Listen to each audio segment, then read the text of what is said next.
Tzvi Lebetkin, the Rabbi from another planet. Please like, share, and subscribe, and ring that little bell. Ring little bell so you're notified when new videos drop. But I do mean like, share, and subscribe. Hit that subscribe button. You know, you didn't probably wake up this morning going, how can I make a rabbi happy? And now I've answered that question for you. Thank you very much. Like, share, subscribe, comment. All those things are very, very, very, very good. It's like not very, very, very good is Star Trek Discovery. No, that's very, very, very bad. So yeah, it's another week. They're still making it. They're still airing it. I mean, they can't air it anywhere internationally. I think they're on Pluto TV. It's because they can't sell it to anybody. You know why they can't sell it to anybody? Because nobody really wants it. I mean, really, who's the audience, right? It seems to be, for people, hey, do you like Grey's Anatomy? Do you like Grey's Anatomy? But you don't like all that present day hospital stuff? How about we just set it in space and cry a lot? You know, this seems to be a massive example of what I would call feminist fragility or social justice warrior fragility, and it's very fragile, right? The idea that women are anything other than the stunning and brave conquerors of the universe who can have no character flaw whatsoever, and all white men are evil unless they're subservient pussies. They find that idea terrifying. Anything other than that, they just find it absolutely terrifying. So in this week's episode, we have the stunning and brave Michael Burnham and Michael Burnham's mother, who is a Romulan. Or do we call him Navarian? What are they called again? The new Romulan Vulcan name, Navarian?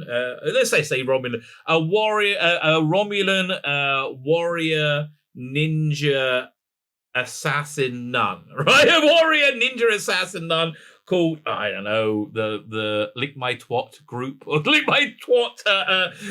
So they say it a lot. There's a lot of Lick My Twat going on there. They have the most stupid rules, like, you know, they only use swords because they're so much better than phasers.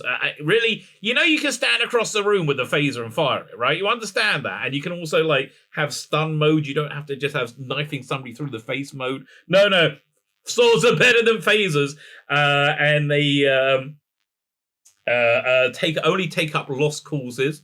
So I guess they fail a lot. That being the case, I mean, they're not taking up a lost cause. They don't take up lost causes, and their tagline is they'll hold a knife to your throat. They'll hold up their sword defiantly, say "choose to live," right? Which actually really annoys me because I'm a bit of a rabbinical personage. I like a bit the old God bothering. That's me for you. If that's not you, that's groovy, baby. But you know, one of the bits of the Bible, and this is not a preach, okay? This is just me talking about my life. I'm not telling you it's all true. I believe it's true, but I'm not telling you to believe what I believe. You can all, you know what? Again, if my perception of reality is true, right, and God is real and all that stuff, God wants you to think for yourself. Okay, I think that's much more than anything else. God would really like you to think for yourself. But so towards the ends of the 5 books of Moses, the Old Testament, you have Moses. He's giving this the whole last book is Moses giving this sermon, right, about life because he's about to die. And then at the end of it, he boils everything down about what life is about and what direction you should push yourself in. What's your North Star? And he says it in 2 words. It says choose life. Right, choose life, which I just think is a great adage. Choose life. So I hate the choose to live thing. It feels like a bastardization of something that I quite like, much like Star Trek Discovery, which is a bastardization of something I quite like. Fine, let's get on to the recap and review. I'll tell you the review. It was shit. It was shit. That's the review. But there you go. My name's Tzvi Lebetkin, the Rabbi from another planet. Enjoy this and like, share, subscribe. That's all good stuff to do. You do a bit of a subplot with Grey crying at each other. Grey and Trans Girl crying at each other with Dr. Gay smiling beneficially down. You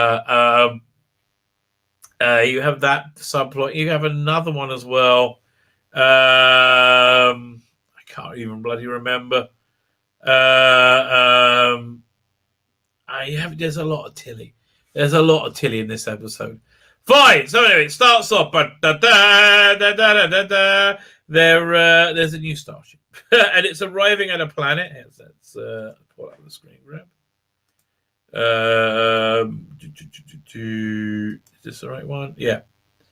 Arriving at a planet, and they're bringing them a gift of dilithium. Right? We are your friendly dilithium dispensary because we have a planet of dilithium now, right? Okay, fine. So they're there. We're in. It's actually kind of nice. You get a kind of a feeling you're in an engine room. It feels vaguely Star Trekky. And then all of a sudden, warrior. Are they Romulan? Are they Vulcan? Are they Navarian? Navarian assassin ninja nuns beam in, right? But and they go apeshit. So it starts killing everybody. Captain Black Guy, because that's who he is, fights them valiantly. I am Captain Black Guy, and my skin color is irrelevant. Yes, indeed, Captain Black Guy. We're all stunning. We're all brave. Thank you, because I am Captain Black Guy. But no, I am impelled by a stunning and brave woman. I may have been a Captain Black Guy, but I wasn't quite stunning and bravery enough. Oh, woe is me.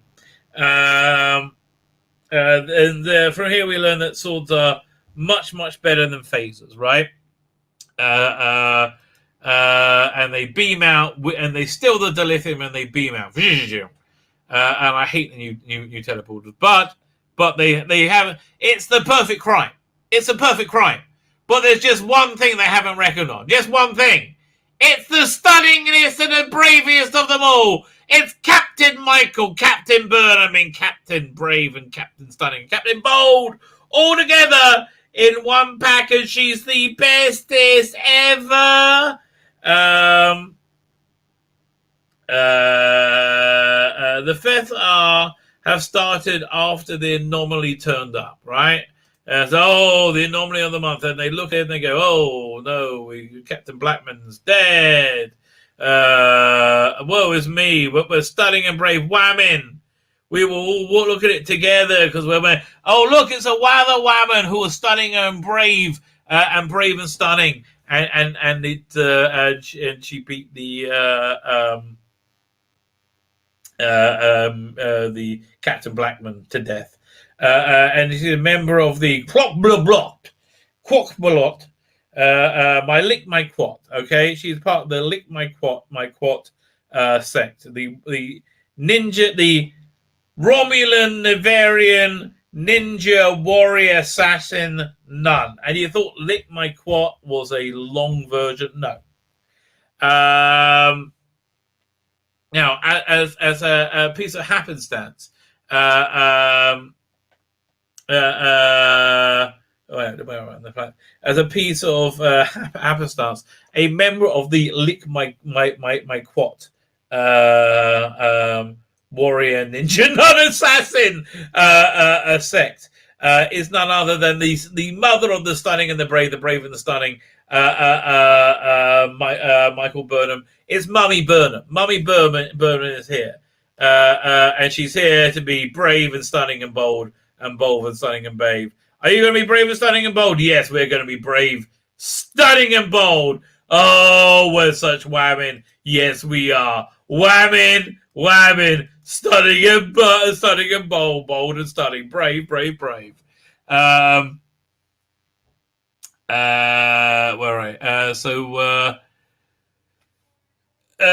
this was after Monopoly. Even the thefts happen on Starfleet vessels. Even though it's happening to a Starfleet vessel, Navarre is getting involved because it's the right thing to do because we're stronger together. Because the stunning and brave women of the 29th century must band together. Stunning and brave, stunning, bold, brave, stunning. And they're going to allow Stamets to go to the Navarre Science Academy to research his theory that the anomaly is a primordial wormhole, whatever that may be, because nobody really bloody knows. So it's a stupid idea. Whatever. It's they're just putting words together. Then they think it's sciencey because it's a bunch of chicks writing science fiction, and it very much shows that. So they wanted. So Burnham's mother. They want to handle this internally, and they're going to send Burnham with her on a covert mission to bring back the stunning and brave warrior nun assassin who's gone rogue, being stunning and brave and stunning and brave and stunning. So it's the president of the universe talks to Burnham because it happens, and he explains that this is a political mission. And of course Burnham is joining with on the mission to solve the mystery of how can it be? Was it President? So the president has to explain to Burnham that this is a political mission. That's where we have to let political considerations here and give the Navarians the jurisdiction and put them in charge. And Burnham's like, yeah, what? But I'm Burnham. I'm Burnham. I'm the bestest ever. Right? And so that doesn't go down so well. Fine, so then we have the titles, and already I want to shove a fist up my ass rather than continue. And listen, if you're somebody who likes a fist up your ass, God bless you. Not for me, mate. Not for me. So then we can go to a strange scene, a very, very strange scene, a scene where they must be trolling us. That where we reenact that our favourites from childhood, pigs in space. And they really focus on her eating food, right? They really focus on her eating food. And then ugly. And then she talks to Saru. Saru, as you see, is a giant pussy, right? He looks like a giant pussy for a reason, because that is exactly what he is, a giant pussy. I am here to give you a positive reinforcement, right? That's my function. So, and she spits the food out because it's not delicious. So she's trying new things to get out of her comfort zone, and she's become less comfortable now. And now she's and now she asks if she can work in Saru's garden. He's like, well, I don't want you to eat it all. He's like, but you're you're so stunning and brave. You'll be great in my garden. So stunning, so brave. So stunning and so brave.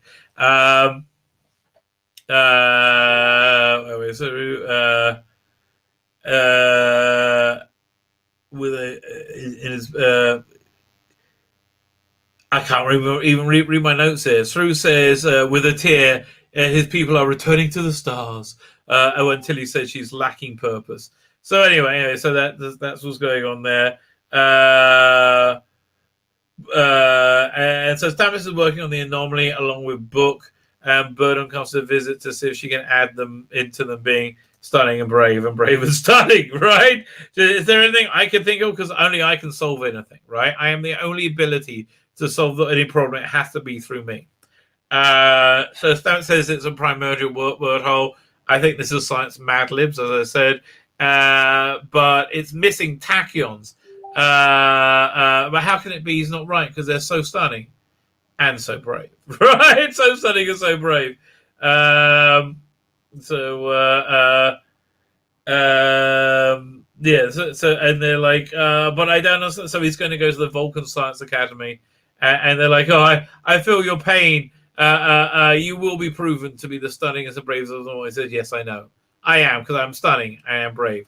Meanwhile, also stunning and brave is Gray's new body. Gray's new body. Gray is this trans character who I think is male, but I really don't know.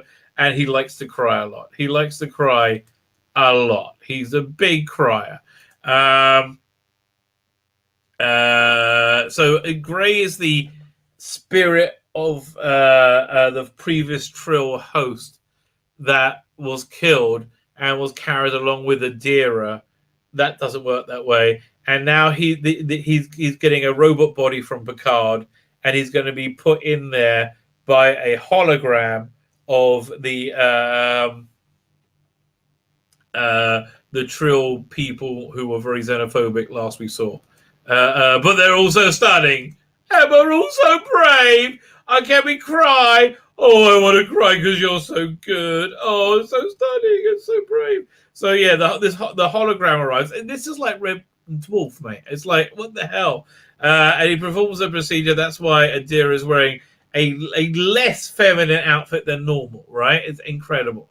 I honestly, trans or does she just not feel like she can be hot? Is that it? It kind of feels like that's it to me. I don't know. I don't know what she is in real life or what the character is supposed to be because I don't know any of this. And then it's a true. Oh yeah, so it's all about them being accepted. You will be accepted into your body. Oh, you'll feel at home in your body. Yes, you'll be accepted and seen and accepted. Can we cry a little bit more? Oh, I want to cry and smile weirdly and creepily like a rapist. Lots of rapist smiles. Yeah, this guy is weird. Okay, this guy is just weird. Someone says it may be dangerous. He may not come through. He says, but I'm stunning and brave. I'm brave and stunning, and I will take the risk. Right. So then we have a Pussy and Burnham scene. Captain Pussy with Captain Burnham. He counsels her, says, maybe you want to consider on your covert spy mission taking with you Commander Tilly or Captain Tilly, whatever she's wearing, or whatever she is. And she says, so okay. So the response is a strange one, right? So Burnham said, and I'm quoting her, I wrote this down. She has a long and impressive array of skills. What? Eating? But combat is at the bottom. Okay. So then he points out she and a stunning and brave mother can handle the combat because they're stunning and brave. Tilly can use her innate diplomatic skills. And then Burnham says she does have a way of putting people at ease. What, you mean making them hate her? Yes, she does have a way of that. Yeah, we feel at ease. We don't hate anybody else because we hate you because you're in the room, Tilly. Right? He said, you're so stunning and brave. He says, yes, I am. Yes, I am. I am stunning and I am brave. Right? So then Tilly's in a compact gear and looks like it's from a respray from Star Trek 1, and she's being just the gibbers away, right? Barely squeezing into it. And she's insanely tactless and stupid, right? She's very socially awkward. Why do these progressive liberals believe that social awkwardness is in any way endearing?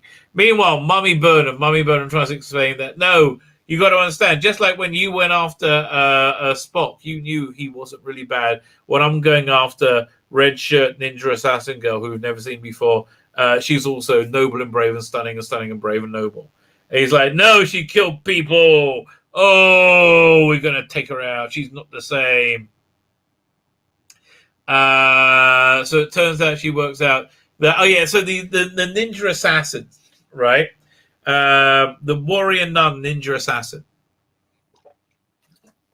They have the thing called they have a few things about them which are stupid. One is absolute candor, which they must tell the absolute truth at all times because that's stunning and brave to do that. So absolute candor, and also they take on lost causes, like hopeless causes. Like things that no way can win, and Mummy Burnham was indeed the lost cause that this person took on. So they're very stunning and brave. So then she says, and you're not allowed to take phasers with you.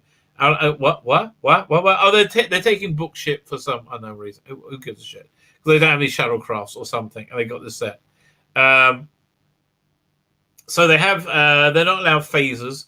And he said, but and the mother says, because we're in charge, no phasers. Must use our ways. And they give Tilly a sword, and she grins like a moron, right? And doesn't know what to do, and drops it, right? Instantly drops it. And she says, I'm sorry, I moisturized this morning. Okay, fine. It's weird though because it's got ad breaks in it, even though I don't think. Or maybe they're making it for a TV audience. I don't know. So they say there's no. So they land, but they say there's no life on the surface. How do they know that planet is where they're supposed to be? I don't know.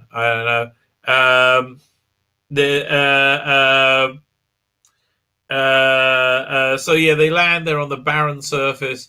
And then Burnham works out, oh, why do you scan inside the planet, inside the little moon? And maybe we'll find people there. And they go, yes. That's exactly what it is. There's a cabin inside which they're in, right?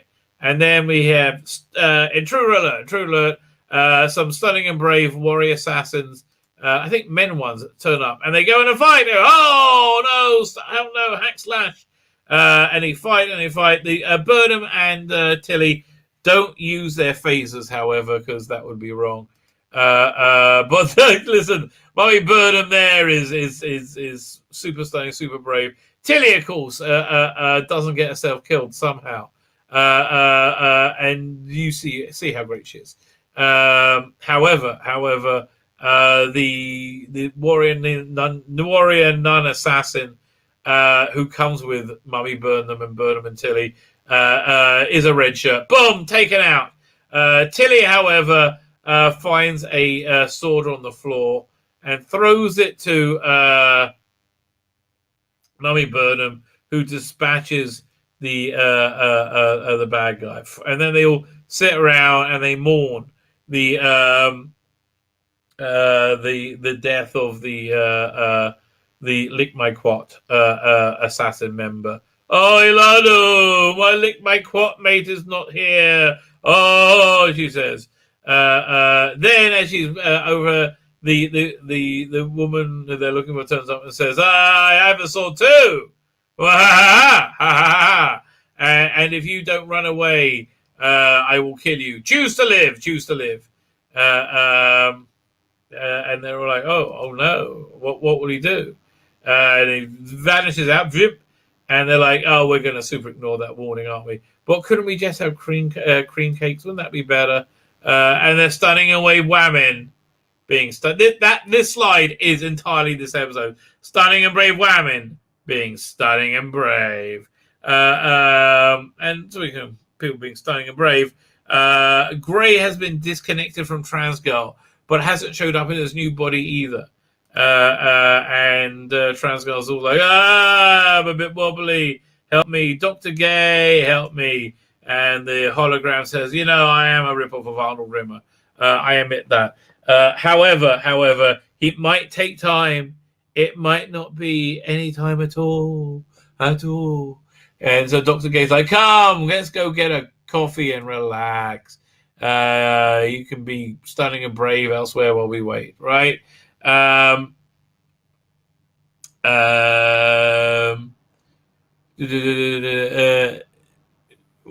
is just working where we're at? 1 second. So then the three stunning brave women beam in, and they're inside. Kind of looks like a reasonably good facsimile of an original series backdrop painting type of like layout, right? It kind of feels that way. So this design work, I think, is pretty effective. I think this actually works. And then you put Tilly in it, and it stops working.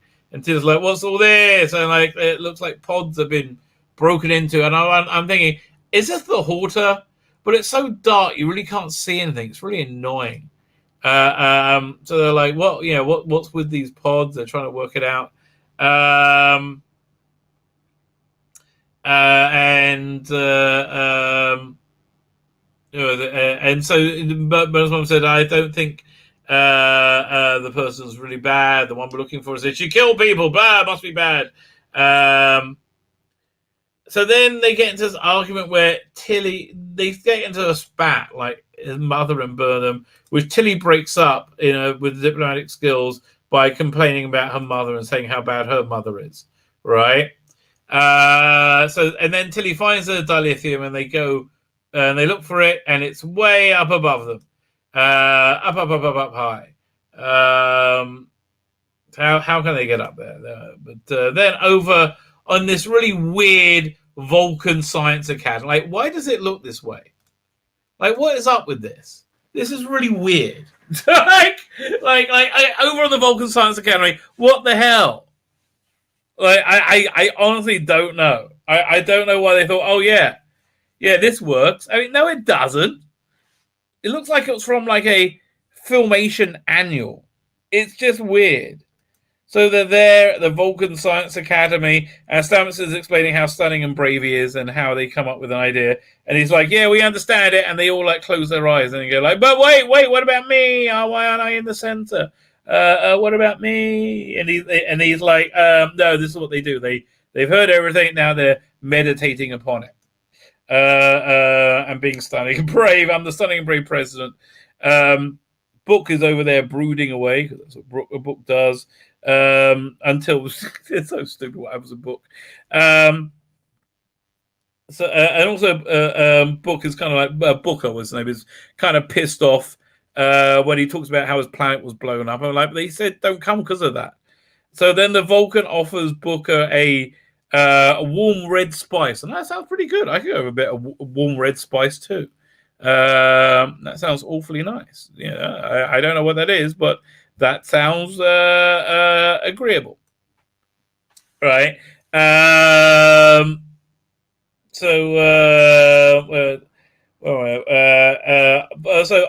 the Vulcan asks, "Why are you feeling guilty? This was like a spatial event and nothing to do with you, right?" And why are you feeling guilty? Nothing to do with a spatial event. So it's like.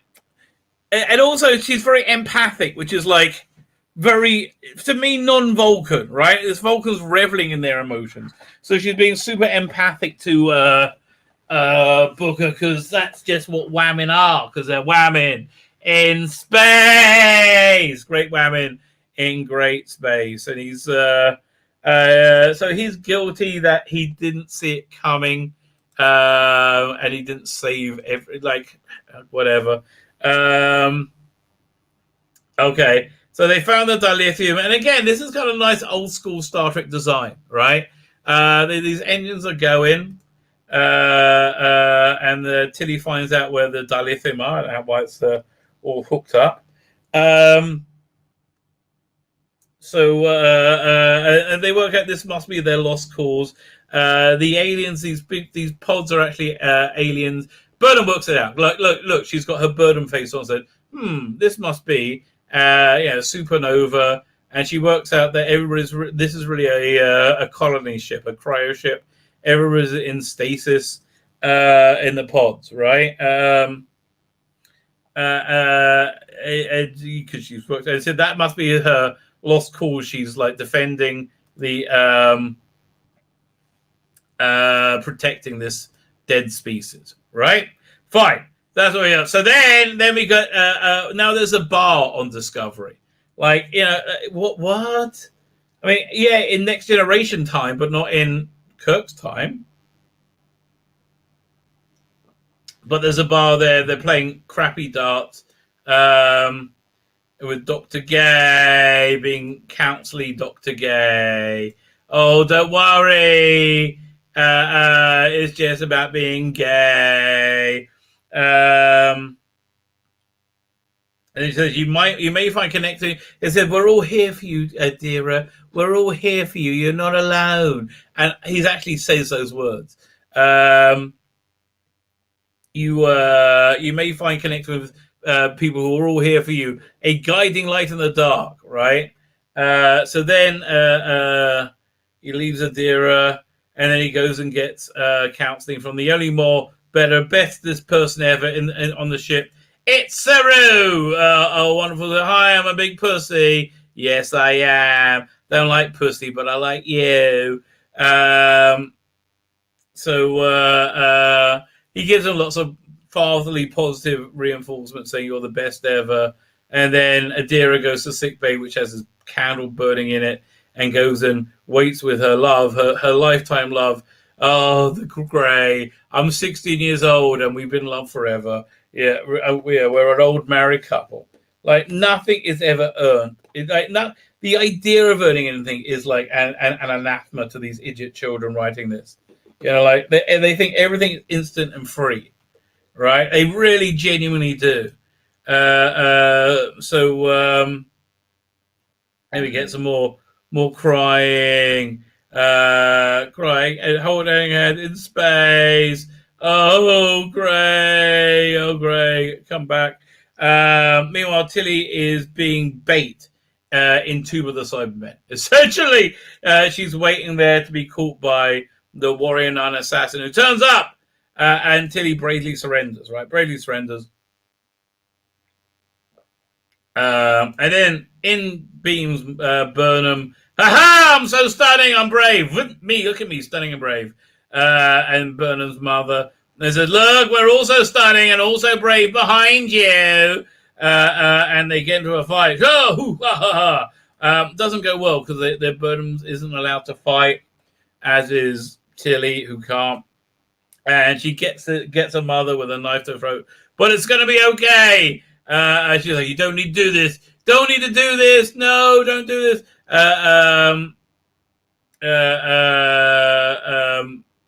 So Burnham looks on helpless, which she isn't, as the assassin holds the sword to her neck. And she's like, "No, you don't do this." Wait a minute. I have an idea. I'm so stunning and so brave. I got an idea.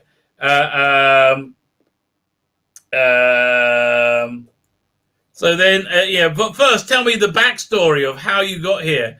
Well, I was traveling through space and I picked up a giant signal, them calling of love and calling out to me, love and community and pain and suffering. So I came, and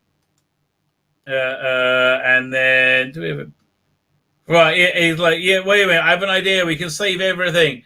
And she says how she came across the ship, had these aliens in there that were made out of pressed latinum. That's so stupid. And they were being harvested for that. And she came in and saved them because she's so stunning and she's so brave. That's her. And it says, "Yeah, so this is your hopeless call. So this is what we'll do. What if we can wake everybody up, right? What if we can wake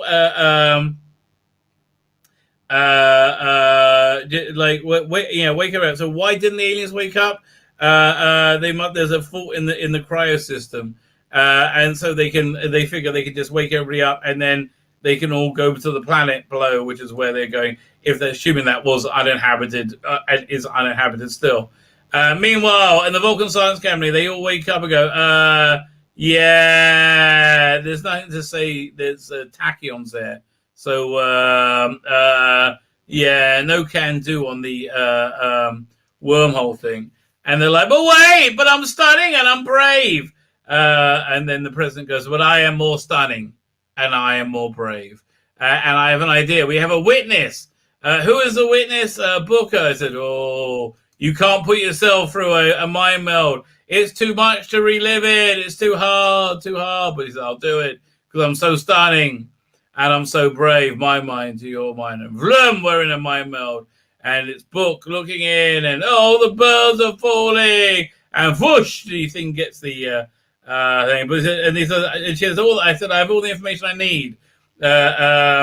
Said, "But wait, there's one more thing I need to see. And let me go back to the paedophile scene where I raped my young cousin. Oh, I need to see his smiling face as I introduce him into the ways of love. Oh, he's so happy. He's so happy. I left him a full-grown person." And he looks up at the stars, and he's free of the memories. Everything's good, and he's crying. crying in space. Lots of crying, lots of space. And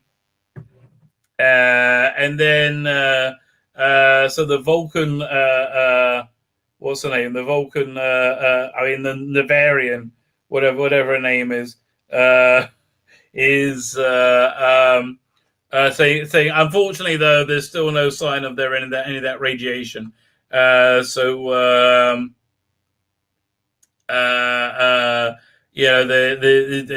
can't be that thing. Stamps like, we will find a way. He was so stunning and so brave. Meanwhile, Burnham is being so stunning and brave. She's found the problem in the cryo unit, and she's starting everything up. They use their crappy technology, and she still hasn't let her mother go yet. But she wakes everybody up, and the Slorians come to life, and then stunning and brave handcuffs beam in.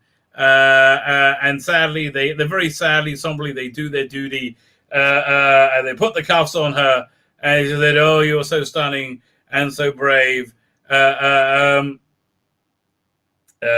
they talk about how wonderful they are for a little bit, and they mourn the dead one, and they go, "Oh, so sad, people had to die," but then they see all the aliens leave their hibernation and go to their planet, and they're all happy. Hopefully the planet's uninhabited, but who knows, or dares to dream. Look at us, we're the bestest ever. So Tilly goes, "You saved them, you did it all," and Bernard says, "No, we saved them."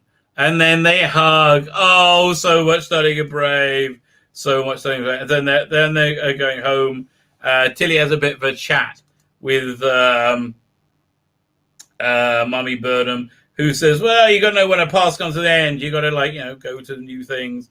And then everybody smiles at each other because they say, "You're right. You are the bestest ever, right? The bestest ever, right?" And they go, "We're all the bestest ever. Yes, we are. Bestest whamming in space ever." So then Burnham, it's back at Federation in a official stance, says, I move that we give her clemency and let her off for be taken into account, right?" And they said, "But it's a moot point. We're giving her to the Navarians, the Vulcan." And he's like, "Wait, what, bitch? He's our prisoner." He's like, "No, politics. Live long and prosper. Oh, I don't like politics." It's like, so why does he trust Vulcan justice? I don't know. How dare you do that?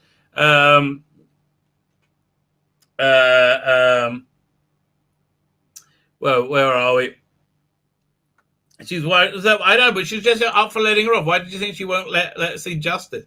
So then the Admiral gives her this weird mushel about this weird parable, I should say, about how an orchestra works. You've got to follow the conductor and do your job and follow orders. It's like, yeah, I guess sometimes you do. Meanwhile, in the garden, Tilly is not eating all the food there. No, she's there. So she thanks Saru for suggesting for the mission, and they have a heartwarming scene as she tends to the garden with him, and he's just everybody's lovely dad, gives them all the positive reinforcement they need. Then Gray still hasn't woken up. I wonder if he will. Oh, of course he is. Oh, he wakes up, and you know what he's going to do when he wakes up? I think they're going to do a lot of crying. Oh my God, you're awake! Yay! Let me cry. You're awake. I'm going to cry too. In space. Oh, more crying. More space. Look at me cry in space. Oh, so much crying, so much space. I'll cry too. In space. And Dr. Gay walks in and says, "Oh, look at that. Everything works out for the best. Let's cry in space." Yes, let's cry in space.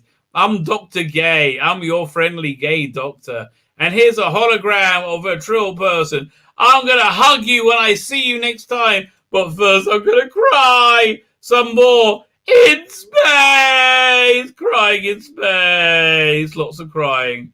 Lots of space. Meanwhile, in Burnham's quarters, Book looks up at a hologram of his homeworld, Quasion, now being able to happily remember his memory after having this fake memory put in his head, somehow, that his kid that he raped was happy when he died horribly. He said, "Oh, but now my post-traumatic stress is over. It's all because of you, Michael Burnham, because you're so I'm not making this shit up, okay? This is actually what happened, right? And I found so much peace. I'm actually hold my special bar mitzvah amulet that I haven't worn for years, all because of you, because you're so stunning and so brave. I am so stunning, and I am so brave. In space. So there you go. Not even ending on a cliffhanger. Episode 3 of Star Trek Discovery. God! Star Trek Discovery Season 4, Episode 3. Truly, I've watched it, so you don't have to.